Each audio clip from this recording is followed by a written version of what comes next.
Hermanos, para mí el privilegio es mío, de verdad, estar compartiendo con ustedes la palabra del Señor. También honrado por la confianza de los pastores William y hermana Roxana, por permitirme compartir la palabra de Dios, hermanos, en este servicio. Yo quisiera que oráramos y le pidiéramos a Dios que sea Él el que hable a nuestras vidas. Señor, por ninguna otra razón venimos aquí sino por tener ese encuentro contigo. Lo necesitamos tanto, Señor. Nuestras vidas no funcionan sin ti. Señor, no podemos ni siquiera dar un paso en la vida, Señor, si tú no estás con nosotros. Padre, te necesitamos tanto y queremos que tu palabra refresque nuestra alma, cambie nuestra manera de ver la vida, nuestra manera de pensar, Señor. Y tu palabra de Dios transforme nuestras vidas, Señor. Sabemos que tu palabra nos vuelve vacía y ahora abrimos el entendimiento y te pedimos que tú nos ilumines, Señor. Y que quites de nuestra mente toda distracción, Señor, de lo que pudo haber sido previamente al servicio o lo que iremos a hacer después, Señor. Este tiempo hemos decidido entregártelo y por lo tanto te pedimos, Señor, que nuestra mente y corazón esté preparada para ti.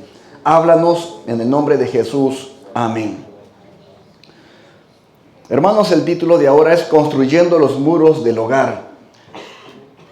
La verdad, hermanos, es que el hogar es nuestro refugio. Cuando se hablaba de hoguera, en los antiguos tiempos, esa palabra viene, hermanos, de juntarse las familias al terminar el día y quemar, decir, sentarse alrededor de la hoguera para cerrarlo bien y si habían algún tipo de conflicto, algo no resuelto, en el calor de la hoguera cerraban el día y entonces se ponían a cuenta, se animaban y todo lo que había que hacer cada día. Y de ahí partió la palabra hogar, es decir, un lugar donde uno cierra bien los días con la familia. Y es, hermanos, porque uno de los dolores más grandes es el fracaso en el matrimonio.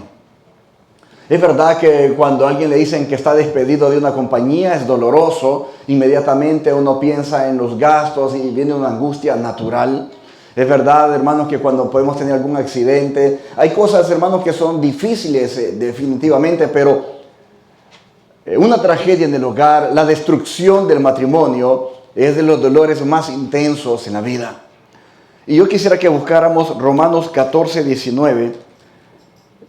Vamos a leer la palabra de Dios en Romanos 14, 19.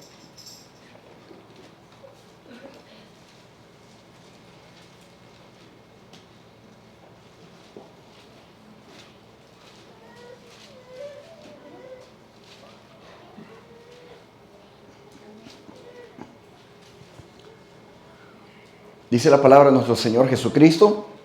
Así que sigamos lo que contribuye a la paz. Solo en la vida me veo, hijo, queriendo huir de una casa llena de conflictos, de pleitos, de dejar comidas tiradas por desagrados y ver gente que se levanta de la mesa y decir no se puede aquí. Personas que quieren huir y llegar noche a la casa porque es intolerante los niveles de convivencia que se presentan al interior de la casa y por lo tanto no puede decir, si seguimos así, vamos a terminar en un desastre.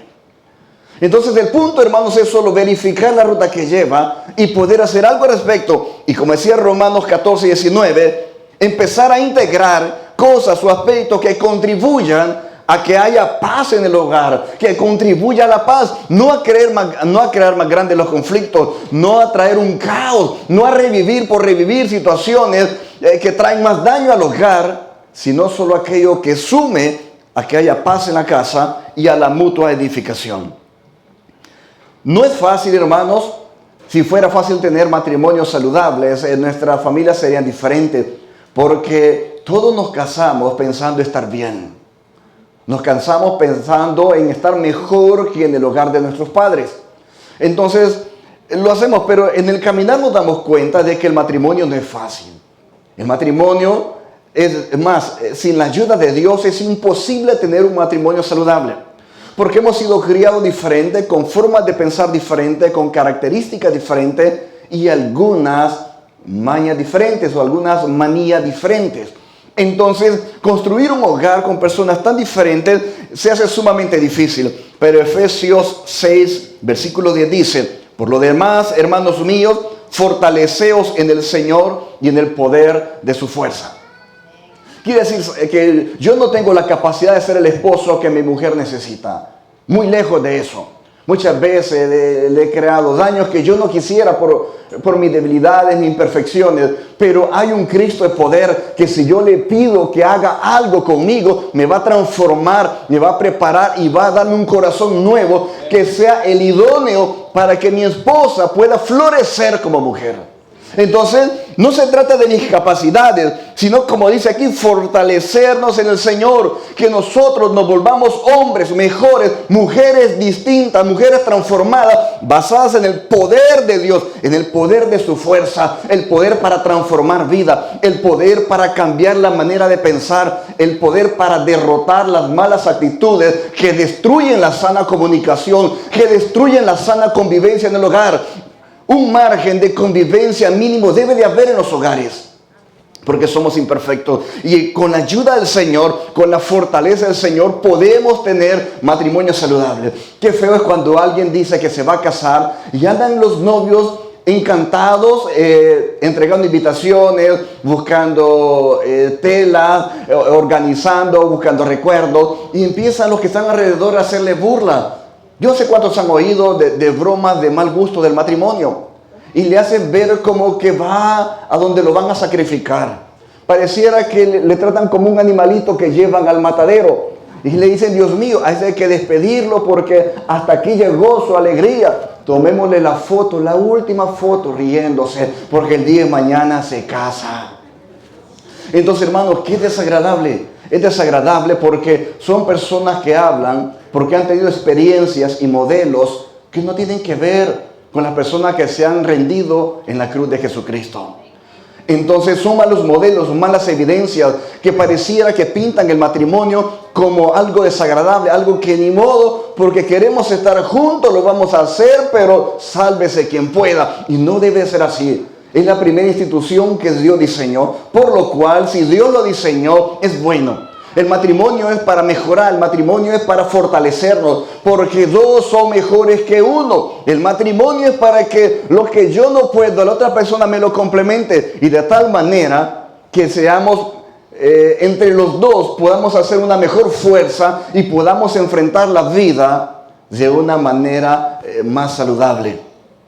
Hay tantas cosas que podríamos hablar de este tema. De hecho, hay libros enteros acerca de qué hacer para construir los muros. Así que quisiera tocar algunos aspectos que hoy en día, adicional a los tradicionales del amor y otras cosas así, hoy en día se están poniendo en peligro en los matrimonios. Uno de ellos es la comunicación. El estilo de vida hoy en día ha reducido la comunicación en la pareja. De hecho, la ha reducido la comunicación aún con la relación padres-hijos.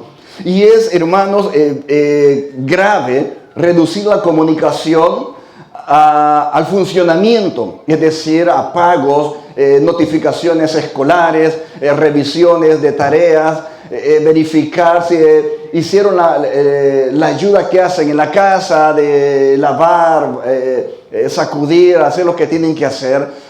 Qué desagradable llegar a esos niveles solo para operar dentro de una casa que no esté en el caos en cuanto a la apariencia.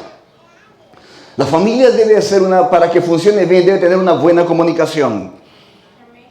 Colosenses capítulo 4, versículo 6 dice, sea vuestra palabra siempre con gracia, sazonada con sal, para que sepáis cómo debe responder a cada uno.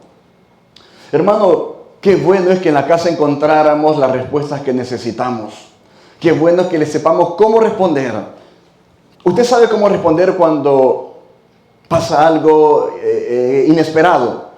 Veamos, por ejemplo, tenemos que aprendernos a comunicarnos para procurar la paz en el corazón del cónyuge. Hoy en día pareciera que los derechos humanos separaron los matrimonios. Básicamente es tu vida y la mía, tu dinero, mi dinero, tu tiempo, mi tiempo, tu agenda, mi agenda. Entonces, pareciera que se juntaron para algunos aspectos de la vida, pero no se hicieron uno. Operan individualmente, pero en ciertas circunstancias o situaciones se juntan, verifican o hacen algo y continúan separados. Y ese no es el diseño bíblico. De allí que hoy en día un problema grave es la falta de rendición de cuentas del uno al otro. Pareciera que es una falta de respeto que un cónyuge le pregunta a dónde anda, a qué hora va a llegar, con quiénes está. Pareciera que es una ofensa. Y empiezan a sacar cosas que como no confías en mí, pareciera que no me conoces. Y la verdad es que nos podemos conocer, pero no llegamos a conocer del todo a Satanás. Ni tampoco conocemos a las compañeras de trabajo, no las conocemos bien. No conocemos bien a los amigos. Entonces, le pueden conocer a usted, pero no a las personas que le rodean. No podemos conocer, a menos que tengamos un discernimiento muy fuerte de saber qué interacción tiene usted con las personas con las que se relaciona.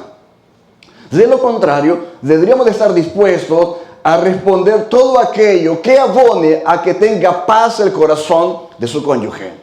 Entonces no debe verlo como una falta de respeto. Eso es un absurdo.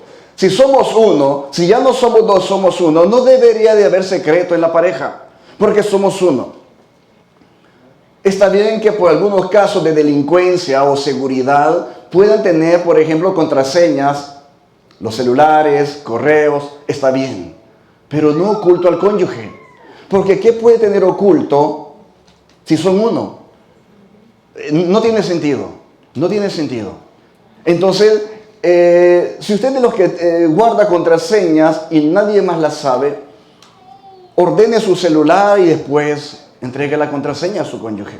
Digo que lo ordene por si hubiera algo que tiene que ordenar. Si no tiene nada que ordenar, no ordene nada, sencillamente entréguela, pero haga algo al respecto por su propio bien, no solo aquí en la tierra, no solo por su matrimonio, sino por su vida eterna. La mayoría de fracasos en matrimonio comienzan con las redes sociales. Algunas fotos mal puestas por allí, algunas fotos que se comparten inapropiadas, empiezan a filtrarse en la mente, en el instinto, y comienzan a abonarse, sumado a los conflictos del hogar, comienzan a filtrarse en los pensamientos y a modificar la manera de ver al cónyuge comparado con una persona con la que no discute responsabilidades, no tienen gasto compartido, solo le quieren pasar un momento. Así que procure la paz en el corazón de su cónyuge, rinda cuentas. Haga todo lo necesario en cuanto dependa de usted de que el corazón de su cónyuge tenga paz. Una paz que viene de usted ser totalmente claro y transparente con usted mismo, porque su cónyuge es usted mismo. Así que es necesario tener una buena comunicación. Otra situación que está trayendo mucho problema hoy en día en el aspecto de la comunicación es la resolución de conflictos. El versículo que leímos, Colosenses 4:6, habla de saber cómo responder ante una situación. Y para eso tiene que haber un poco más de tener una reacción rápida. Saber cómo responder ante los problemas tiene que ver con algo más que ser sagaz para pensar. Hay problemas que cuando se trata en la familia necesitan un poco más de atención. Y si la comunicación está en los niveles bajos, probablemente llegue a tomar decisiones insensatas. Por ejemplo, como matrimonio tendría que tener una comunicación tan abierta para ponerse de acuerdo y ser un solo frente ante los hijos. Cuando no ocurre eso, los hijos saben, según el caso, si acercarse al padre o a la madre. Hay casos que sabe que el papá le va a decir que sí, si va donde la madre se arruinó la fiesta. Y hay casos, hermanos, en los que va a ir donde la madre porque sabe que el papá no va a ayudarle. Entonces, ellos son felices teniendo doble cabeza en el hogar. Y no se trata de eso, debemos tener un solo frente. Vaya donde uno, vaya donde el otro, encuentran lo mismo. Y qué bueno cuando se trata de que quiere salir el sábado, dar una vuelta. Eso no es tan complicado decidirlo.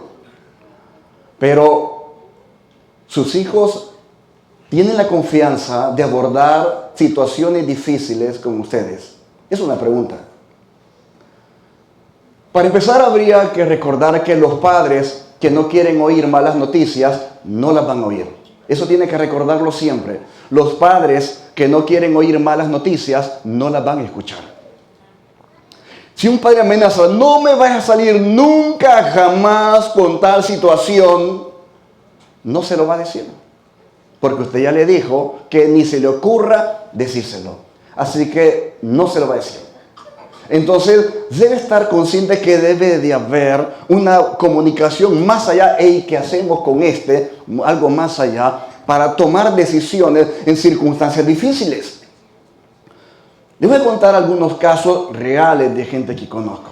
Por ejemplo, había un joven que se iba a graduar de su bachillerato, el último año escolar.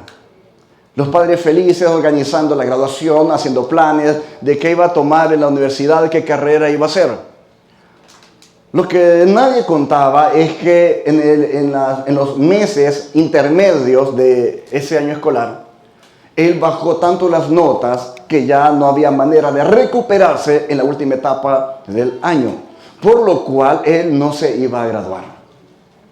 Era un desastre eso. Nadie quiere oír que han andado hablando y los temas de las pláticas de esa época. ¿Qué vas a estudiar? ¿Qué universidad vas a tomar? ¿Qué vas a hacer cuando te gradúes? Y todos felices, padres sintiéndose orgullosos de que han logrado sacar adelante a su hijo, está coronando una meta próximamente, y tener que empezar a decir que ya no se va a graduar, que ha habido un desastre, que mi hijo no es tan brillante, cometió errores de conducta, mala organización, y entonces la mala noticia es que aplazó el año y no se va a graduar. El joven que les cuento tomó una decisión porque tenía padres que no tolerarían escuchar una noticia así. Este joven se ahorcó. No le dio la noticia. En la funeraria, cuando llegaron los maestros, los compañeros, pues bueno, hablaban de la graduación, fue un caso. Y bueno, si él está por graduarse, qué tragedia, qué habrá pasado. Allí escucharon qué había pasado.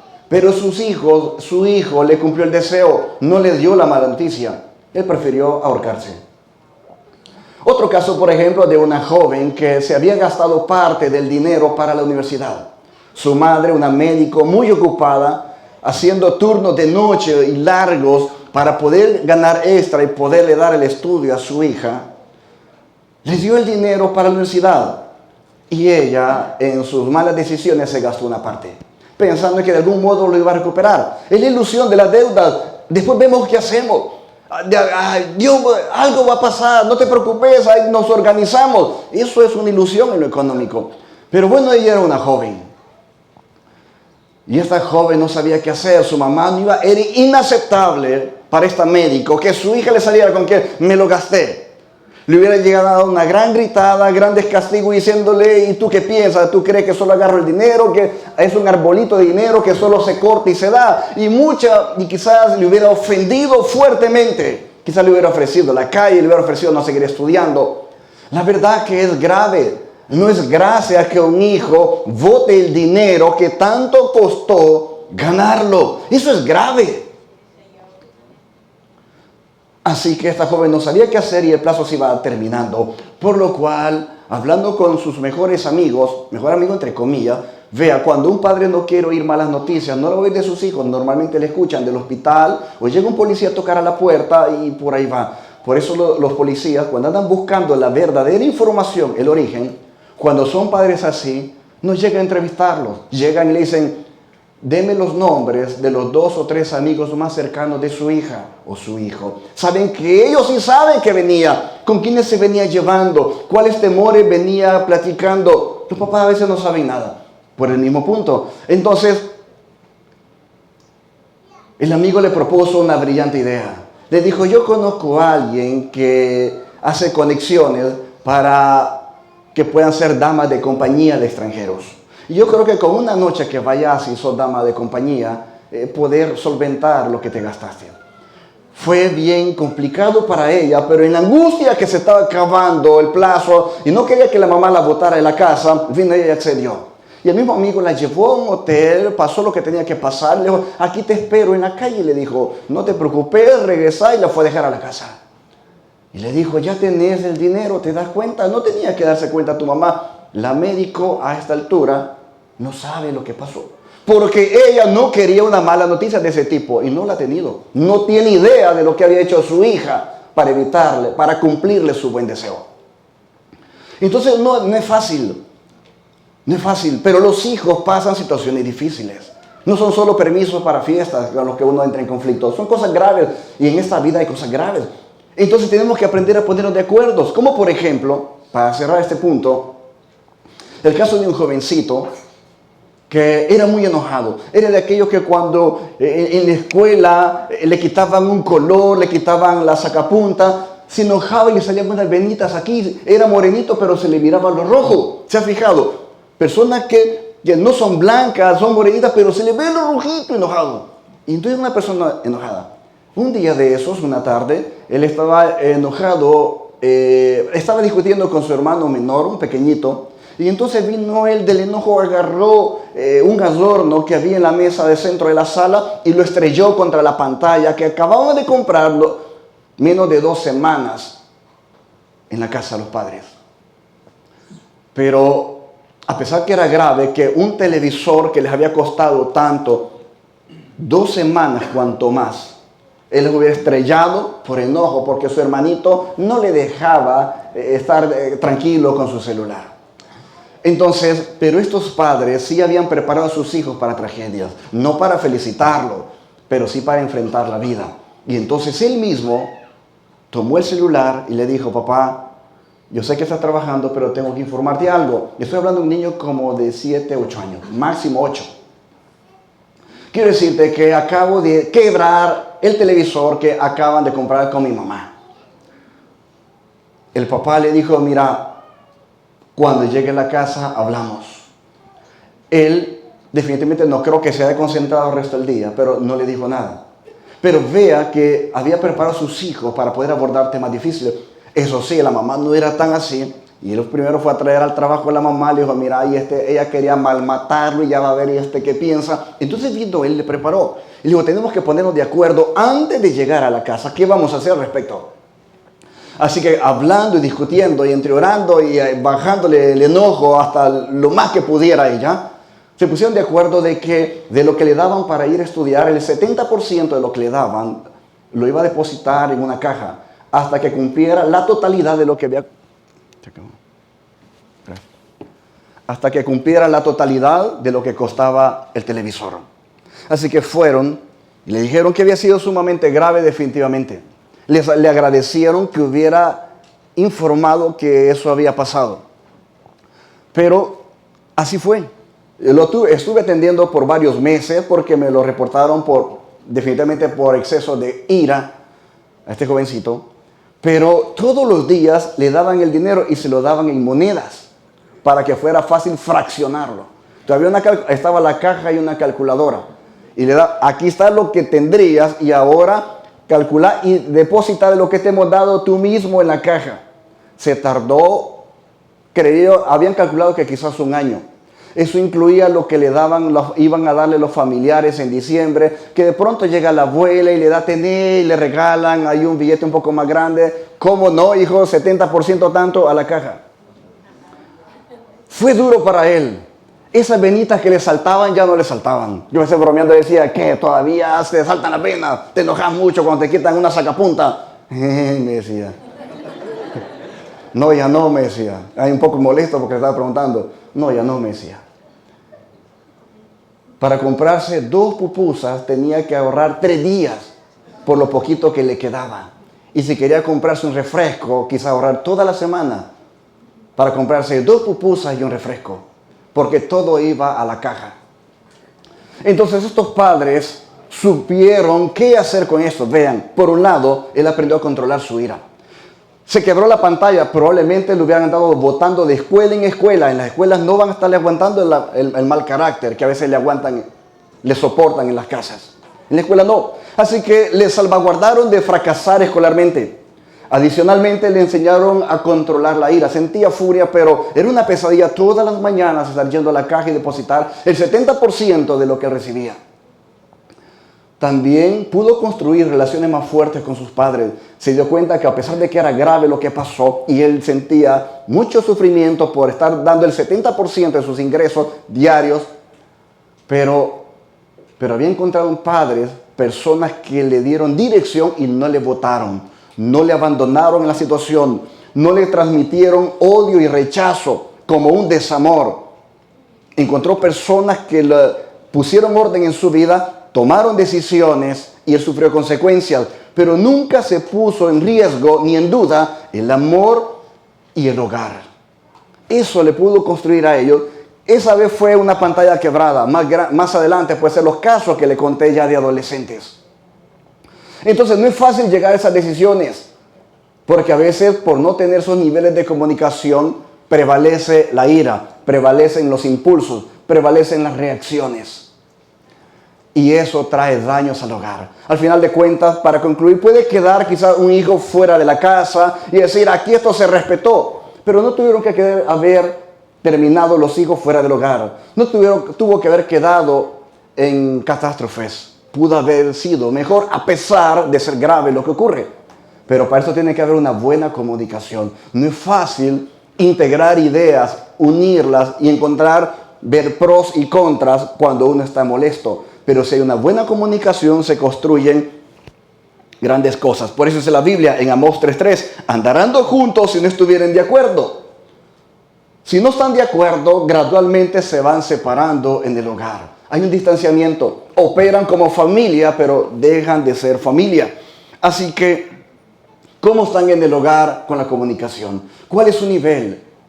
Considerando que bajo es el funcionamiento de la casa, recibos, tareas, responsabilidades, pagos, a un punto en el que aunque pasa algo grave, en la casa lo resolvemos.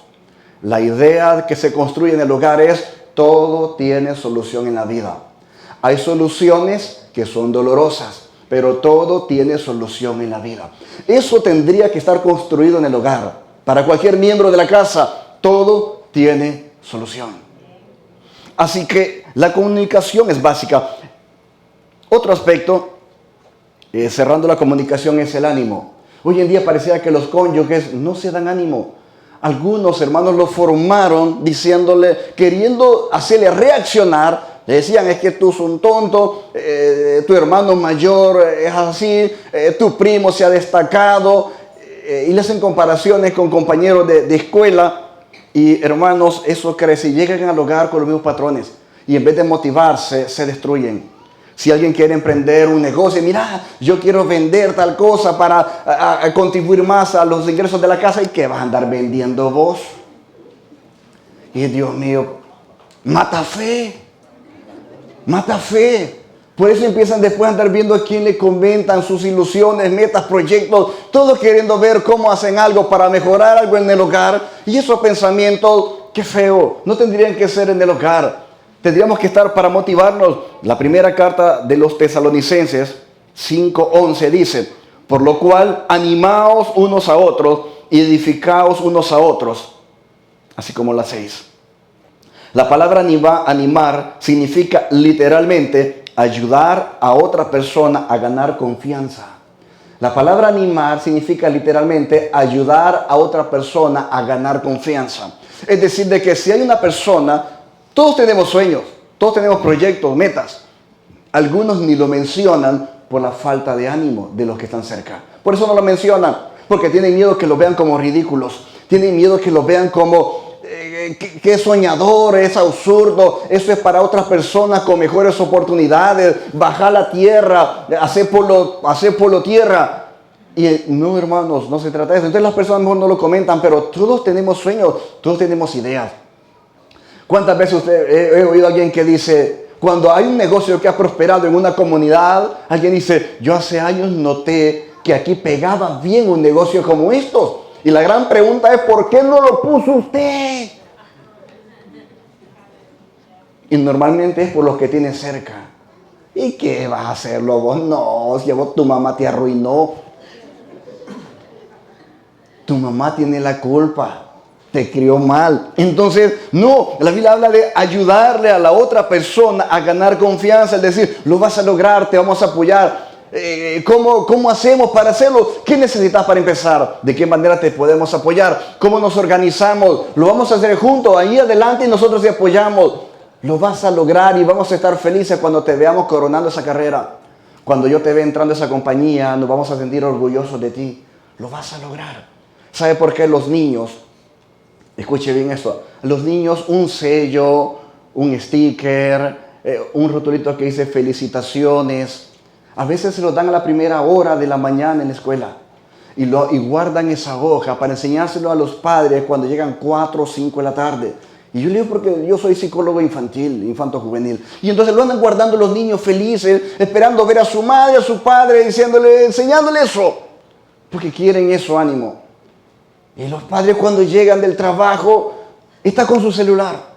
Y entonces se los compartí el viernes. Qué tragedia, porque les estorba que les llegue a enseñar. Ah, sí, está bueno, qué bueno. Pero estoy ocupado ahorita, hijo. Y entonces, hermanos, se destruye el valor, la valía, la confianza, como les decía el viernes en ese aspecto. Entonces hay que poner atención porque en el hogar debe de haber ánimo. Es decir, lo vas a lograr. No se trata de aprobar cosas absurdas. Pero vea, hay un Dios que todo lo puede. Y el que sueña y busca a Dios puede lograr esos sueños. Entonces, si no se va a lograr, que lo intente.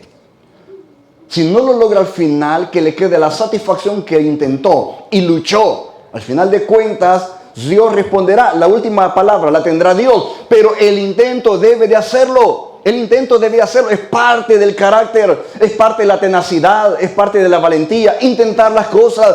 No anticipadamente decir que no se va a poder sin intentarlo. Es cortarle las alas a la otra persona. Debe de intentarlo. Por lo tanto, necesitamos darnos ánimo. ¿Qué tanto ánimo le da usted a los demás? Es una persona que les alienta a la luz de la palabra de Dios y le dice, gracias por comentarme tu sueño, vamos a orar. Dios nos va a sorprender con eso que quieres emprender. Vamos a orar y oramos juntos como familia. Hicimos Dios, oramos ahora por el sueño de Matías. Y creemos que tú eres un Dios poderoso. Dice tu palabra que si 2 se ponen de acuerdo, tú lo harás. Y aquí ya vemos 3, 4, 5 orando por el sueño de Matías, Señor, y creemos en fe que lo harás. Eso tendría que ser, creyendo que hay un Dios que tiene la última palabra, el Dios de lo imposible. Así que de ánimo. En la casa es el peor lugar para encontrar el desecho de los demás. Tiene que ser el refugio. Si en la calle hay bullying, si afuera hay desprecio, si afuera hay desvalorización de las personas, si afuera por el orgullo hay competencia desleal y traiciones, en la casa debe ser donde agarra fuerza. Quizás durante el día le bajaron el ánimo en la escuela o en el trabajo, pero al llegar a la casa recibe nuevas fuerzas y en la mañana siguiente va una vez más bien parado, creyendo que hay un Dios que va con él. Eso es alentar en la casa. Y en tercer lugar, tenemos que aprender a someternos unos a otros. A los hombres les encanta ver la estructura, el hombre es la cabeza del hogar. Y es cierto, Dios ha puesto al hombre como cabeza del hogar, pero eso es hablándolo estructuralmente, pero basados en el temor de Dios, es decir, en el desarrollo de personas, que es lo que estamos viendo, es recíproco.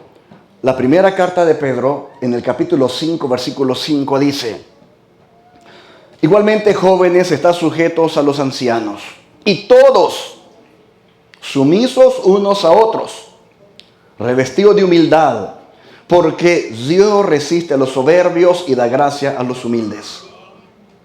Vea, usó la palabra anciano.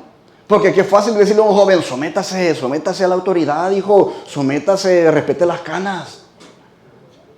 Pero la Biblia habla, le decía, empezó diciéndole al joven, sométete. Pero después de decir a los ancianos, dice, y todos sumisos unos a otros. Esto tiene que ver con dejarse dirigir por otra persona. Hay personas que les estorba que alguien les quiera ayudar con algún consejo o alguna sugerencia. Efesios 5:21 dice lo mismo. Someteos unos a otros en el temor de Dios. Vea que no es solo una escala de abajo hacia arriba. El de abajo sométase al de arriba. No.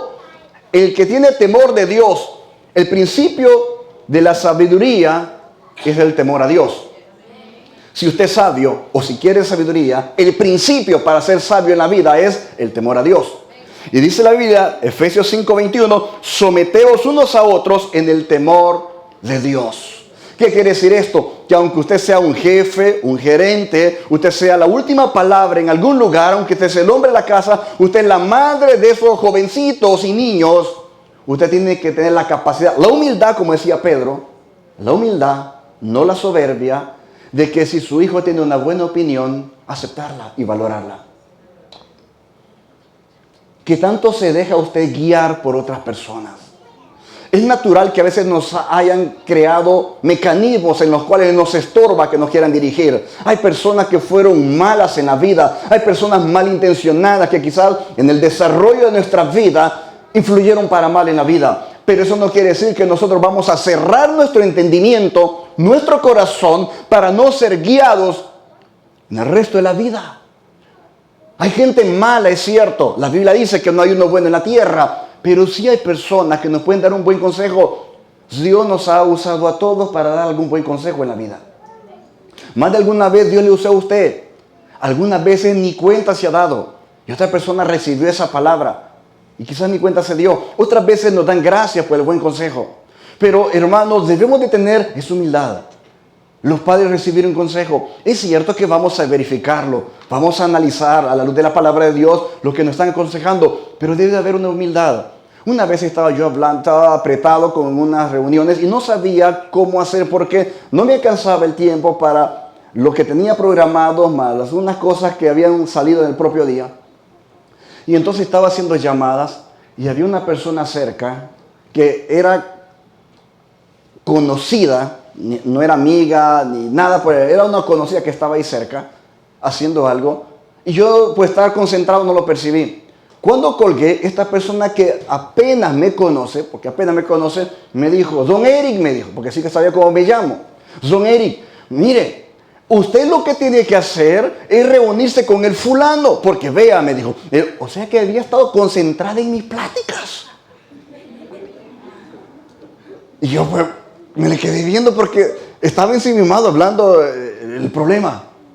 Mire, porque vea, y entonces el fulano tal cosa y el otro caso es esto y esto, entonces dele prioridad. Mire, sentí algo feo. Yo después sí que soy un ángel que rebotando ha venido a caer por aquí, hermano. Sentí feo. Pero porque dije, ¿por qué se involucró en mis pláticas? Pero yo le voy a decir algo, el consejo estaba bueno. Es decir, que lo que él me estaba diciendo tenía razón. Entonces yo le dije, mire, gracias. Yo no había visto ese aspecto y usted tiene razón. Tenía razón la señora. Entonces, una cosa es que nosotros andemos agarrando todo lo que anda por allí en la tierra, pero tenga la sensatez de recoger un buen consejo. Que su orgullo, sus títulos, sus trajes no le estorben a la hora de poder crecer como persona. Crezca, madure, demuestre que si usted goza de autoridad, uno de los valores que le han llevado a esa autoridad es su humildad y que está dispuesto a aprender de quien tiene que aprender. A veces lo va a recoger de un niño. He encontrado a veces aún de alcohólicos. Yo he aprendido algunas cosas de la vida. Yo digo, qué desastre de vida. Pero yo no sé si usted ha pasado, hay alcohólicos que fueron cristianos en un momento dado, se apartaron de la fe y conocen Biblia. Y algunas veces haya estado el alcohólico y mire, y la Biblia dice no sé qué, pastor, y mire. Hermano, lo que me está diciendo es cierto. Qué feo que esté pasando eso, pero es algo para crecer. Entonces, dése la oportunidad de crecer. Su lema tendría que ser el mejoramiento continuo. Significa que usted no va a parar de crecer. De hecho, una de las características y evidencias de una persona madura es su capacidad de someterse a otras personas.